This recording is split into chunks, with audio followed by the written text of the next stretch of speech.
నమస్కారం. iOS development చేసేటప్పుడు ఎక్స్కోడ్లో అవుట్పుట్ల ముందు మనం తరచుగా వీక్ అని చూస్తుంటాం. అది ఎందుకు వాడతాం? ఇది చాలామందికి, ముఖ్యంగా కొత్తగా వచ్చే డెవలపర్లకు ఒక ప్రశ్నగానే ఉంటుంది. అవును. దీని వెనుకున్న కారణాన్ని ఒక బ్లాగ్ పోస్ట్ ఆధారంగా ఈరోజు కొంచెం లోతుగా పరిశీలిద్దాం. మంచి ఆలోచన. మన లక్ష్యమేంటంటే, ఈ చిన్న కీవర్డ్ అసలు మెమరీ లీక్స్ను ఎలా ఆపుతుందో స్పష్టంగా అర్థం చేసుకోవడం. కరెక్ట్. ఎందుకంటే యూఐ కిట్లో అంటే ఈ వ్యూ హైరార్కీ, మెమరీ యాజమాన్యం చాలా కీలకం. ఈ వీక్ రెఫరెన్స్ల పాత్ర అర్థం చేసుకోవడం ముఖ్యం. లేదంటే తెలియకుండానే మెమరీ సమస్యలు రావచ్చు. నిజమే.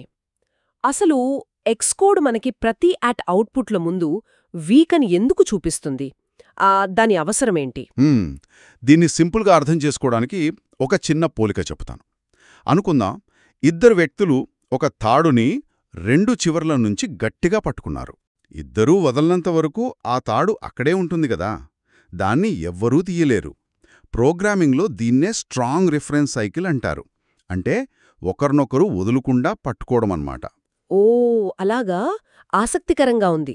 అంటే ఇప్పుడు మీరు చెప్పినట్టు ఒక వ్యూ కంట్రోలర్ ఒక బటన్ని స్ట్రాంగ్గా పట్టుకుని, అవును, ఆ బటన్ కూడా ఏదో ఒక విధంగా తిరిగి వ్యూ కంట్రోలర్ని స్ట్రాంగ్గా పట్టుకుంటే అప్పుడు ఆ తాడులాగే ఒక సైకిల్ ఏర్పడుతుందన్నమాట. ఖచ్చితంగా. దీనివల్లే మెమరీ లీక్ అవుతుందా? అవును, అదే జరుగుతుంది. వ్యూ కంట్రోలర్ స్క్రీన్ నుంచి వెళ్ళిపోయినా సరే ఈ సైకిల్ వల్ల అటు కంట్రోలర్ ఇటు బటన్ రెండూ మెమరీలో ఉండిపోతాయి, విడుదల కావు. యాప్ నడిచినంతసేపు అనవసరంగా మెమరీ వాడుకుంటూ ఉంటాయి. అయ్యో. దీనికి పరిష్కారమే ఆ అవుట్ బౌలెట్ని వీక్గా మార్చడం. ఓకే. అంటే వీక్ అని పెట్టడం వల్ల ఆ కంట్రోలర్ బటన్ మీద తన పట్టుని బలహీనపరుస్తుందన్నమాట. కంట్రోలర్ మెమరీ నుండి పోయినప్పుడు ఈ వీక్ రిఫరెన్స్ దాన్ని ఆపదు, అంతేకదా? సరిగ్గా చెప్పారు. వీక్ రిఫరెన్స్ అంటే అది ఓనర్షిప్ తీసుకోదు, non owning reference. So controller deallocate అయినప్పుడు ఆ వీక్ రిఫరెన్స్ ఆటోమేటిక్గా నిల్ అయిపోతుంది. ఇక్కడ ఇంకో ముఖ్యమైన విషయం గుర్తుంచుకోవాలి. ఆ యూఐ ఎలిమెంట్ అంటే మన ఉదాహరణలో బటన్ అప్పటికే దాని సూపర్ వ్యూ ద్వారా, అంటే వ్యూ హైరార్కీలో భాగంగా స్ట్రాంగ్గా రిఫర్ చేయబడి ఉంటుంది. అవును, ఉంటుంది. అంటే దానికి అప్పటికే ఒక స్ట్రాంగ్ ఓనర్ ఉన్నాడు. కాబట్టి మన కంట్రోలర్కి మళ్లీ దానిమీద స్ట్రాంగ్ ఓనర్షిప్ అవసరం లేదు. జస్ట్ ఒక తాత్కాలిక బలహీనమైన వీక్ సూచన ఉంటే చాలు. అర్థమైంది. వ్యూ హైరార్కీ దాన్ని చూసుకుంటుంది కాబట్టి మనం కంట్రోలర్ నుంచి అనవసరంగా ఇంకో స్ట్రాంగ్ పట్టు పెట్టక్కర్లేదు. మరి అలాంటప్పుడు స్ట్రాంగ్ అసలు వాడకూడదా? కొందరు అడగొచ్చు. దానివల్ల వచ్చే నష్టమేంటి? మంచి ప్రశ్న అడిగారు. ప్రధానంగా నష్టమేంటంటే మనం ఇందాక మాట్లాడుకున్న రిటైన్ సైకిల్ ఏర్పడే ప్రమాదం పెరిగిపోతుంది. ఓ.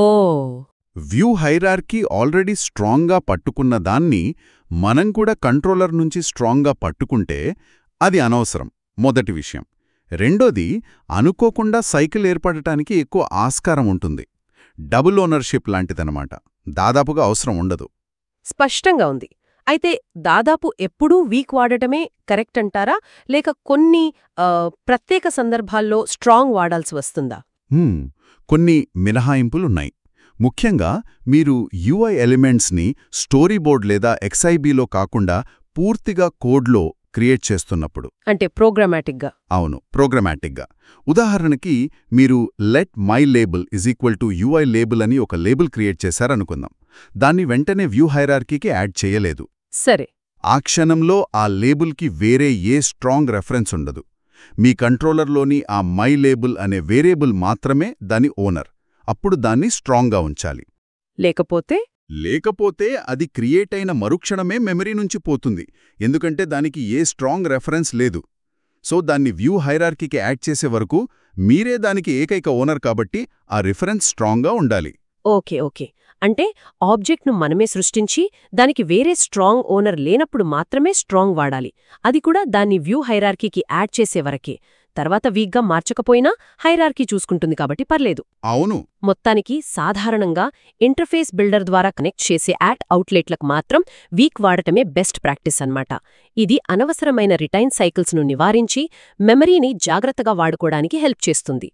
చూడటానికి చిన్న విషయమే అయినా ప్రభావం చాలా పెద్దది. ఖచ్చితంగా. ఇప్పుడు మనం మాట్లాడుకున్నదంతా యూకేఐటీకి సంబంధించింది కదా. ఇది మనల్ని ఇంకో ఆసక్తికరమైన ఆలోచన వైపు తీసుకెళ్తుంది. అదేంటంటే స్విఫ్టీవై లాంటి మోడర్న్ ఫ్రేమ్వర్క్లలో పరిస్థితి ఏంటి? అక్కడ మెమరీ యాజమాన్యం ఎలా ఉంటుంది? అవును, అది కూడా ఆలోచించాలి. అక్కడ కూడా ఇలాంటి రెఫరెన్స్ కౌంటింగ్ సమస్యలుంటాయా? లేక వాటిని వేరే విధంగా ఏమైనా హ్యాండిల్ చేశారా? దీని గురించి కూడా ఆలోచించడం, కొంచెం రీసెర్చ్ చేయడం బావుంటుంది.